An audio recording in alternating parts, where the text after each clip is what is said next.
सलाम, नमस्ते, सत श्री अकाल। मैं हूं आपके साथ हर्षिता मिश्रा और आप देख रहे हैं टाइम्स मेल। इस वक्त मक्का और मदीने के पासदार सऊदी अरब के सुल्तानों को एक बहुत बड़ी कामयाबी हासिल हुई है, जिसके बाद पूरा का पूरा सऊदी खानदान खुशी के मारे झूम रहा है।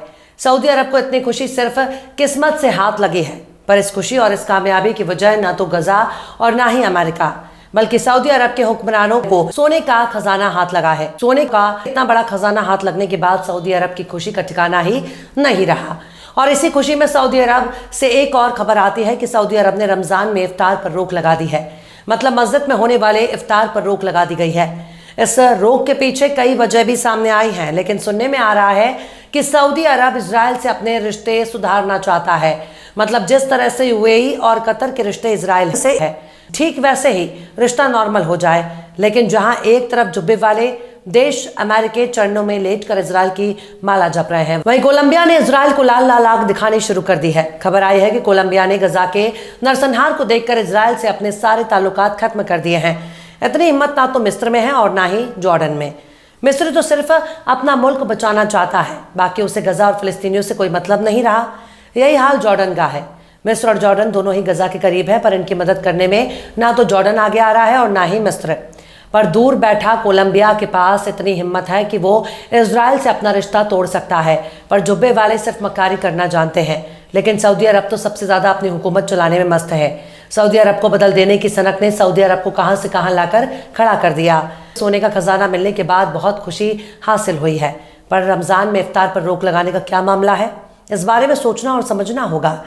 खासकर जब बड़े बड़े जुब्बे वाले देश इजराइल के प्यार में डूब जाना चाहते हैं, तब कोलंबिया को इजराइल से रिश्ते खराब करने की क्या जरूरत थी। आखिर कैसे जुब्बे वाले दे रहे हैं अमेरिका का साथ? आखिर कैसे इजराइल के प्यार में डूबे जुब्बे वाले देश? आखिर कैसे इजराइल पर बुरी तरह से भड़क उठा कोलंबिया?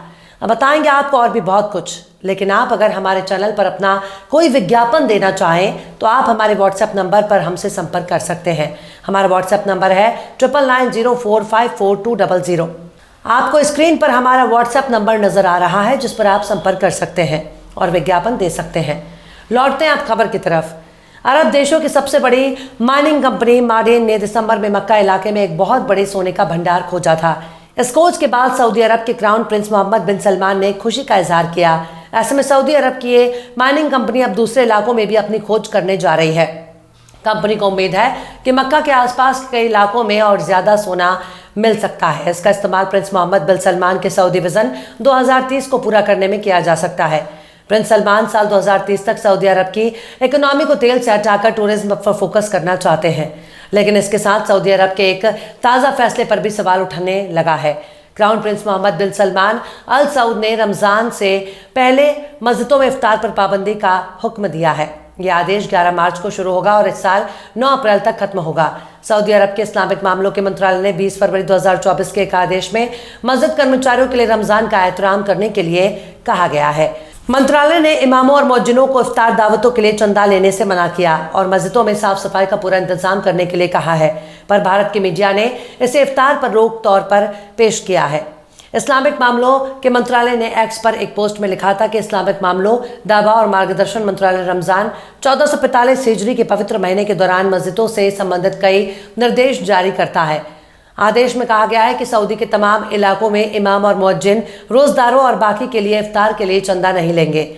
नोटिस में मस्जिदों के अंदर इफ्तार की दावतें आयोजित करने पर साफ सफाई पर खास ध्यान देने के लिए कहा गया है, जिसमें इमाम और मुअज्जिन को मस्जिदों के कैंपस में इन दावतों के इंतजाम पर बहुत ही एहतियात बरतने के लिए कहा गया है। पर भारत की मीडिया यही लिख रही है कि सऊदी अरब ने मस्जिदों के इफ्तार पर रोक लगा दी है। वहीं अगर फलस्तीन में मरने वालों के आंकड़े पर गौर किया जाए, अब तक गजा में 30,000 से ज्यादा लोगों की मौत हो चुकी है। इसमें सबसे बड़ी तादाद छोटे बच्चों की है।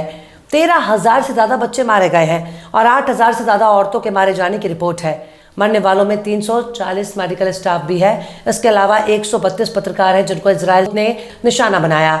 मरने वालों में 47 सिविल डिफेंस के लोग हैं जो इजरायली हमले में मारे जा चुके हैं। इसके अलावा 7,000 लोग ऐसे हैं जिनको 30,000 मारे गए लोगों में शुमार नहीं किया गया, क्योंकि 7,000 के करीब लोग अभी भी लापता हैं। वहीं UNRWA ने खुद इस बात को कबूल किया है कि जब से इंटरनेशनल कोर्ट से इजराइल के खिलाफ फैसला आया है, तब से उसे मिलने वाली मदद आधी हो गई है। सबसे गौर करने वाली बात यह है कि इजराइल को भूखे लोगों पर फायरिंग के बाद भी चैन नहीं आ रहा। तो वो लगातार रिफ्यूजी कैंप पर हमला कर रहा है। वहीं खबर कोलंबिया से भी सामने आई है, जिसने इजराइल से अपने ताल्लुकात को खत्म कर दिया है। कोलंबिया के राष्ट्रपति गुस्तावो पेट्रो ने जुमेरात को ऐलान किया कि कोलंबिया इजराइल से सभी हथियारों की खरीद को सस्पेंड कर रहा है। पेट्रो ने एक्स पर लिखा कि दुनिया को अब नेतन्याहू को रोकना होगा। पेट्रो ने आगे लिखा कि कोलंबिया ने इजराइल से हथियारों की सभी खरीद को निलंबित कर दिया है। अंतर्राष्ट्रीय न्यायालय में इजराइल पर नरसंहार का इल्जाम है। जनवरी में एक अंतरिम फैसले ने तेल अवीव को नरसंहार कृत्यों को रोकने और गजा में नागरिकों को मानवीय सहायता प्रदान करने की गारंटी देने का लिए उपाय करने का आदेश दिया, पर ऐसा कुछ भी होता नजर नहीं आ रहा। इजराइल ऐसे ही लगातार फलस्तीनियों पर बमबारी और गोलीबारी कर रहा है और इसमें पूरी तरह से बेशर्मी पर उतर चुका है अमेरिका का सबसे बूढ़ा सदर जो बिडेन बहुत ही बेशर्म से इजराइल के साथ खड़ा है और दुनिया को मूर्ख बनाने के लिए शांति और अमन की बात करता है, जबकि पूरी दुनिया में अशांति फैलाने वाला ही अमेरिका है। अरब के देश शुरुआती से पश्चिमी परस्त माने जाते हैं, क्योंकि जिनको इजराइल ने बनाया है उन्हीं लोगों ने अरब के देशों को भी बनाया है, इसलिए सबका मालिक एक है और वो अमेरिका है। फिलहाल इस वीडियो में बस इतना ही। ये वीडियो आपको कैसा लगा कमेंट बॉक्स में आप जरूर बताइएगा। वीडियो पसंद आए तो लाइक करें। हमारे वीडियो लिंक को फेसबुक, ट्विटर, व्हाट्सएप पर अपने रिश्तेदार यार दोस्तों को भी शेयर करें और बेबाक, निष्पक्ष, स्वतंत्र पत्रकारिता को सपोर्ट करने के लिए आप हमारे चैनल टाइम्स मेल को जरूर से सब्सक्राइब करें और हाँ, बेल आइकन की घंटी वाली बटन भी आप जरूर से दबा दें ताकि आपको हमारे आने वाले नए वीडियो की नोटिफिकेशन फौरन ही मिल जाए। फिर मिलते हैं किसी और वीडियो में एक नई खबर के साथ। हर्षिता मिश्रा को दीजिए इजाजत। जय हिंद। तो देख लिया आपने हमारे इस वीडियो को। हमें उम्मीद है कि आपने हमारे वीडियो को लाइक किया होगा और दूसरों को भी शेयर किया होगा। अगर अभी तक आपने हमारे चैनल टाइम्स मेल को सब्सक्राइब नहीं किया है तो जल्दी से सब्सक्राइब कर दें और बेल आइकन भी प्रेस कर दें।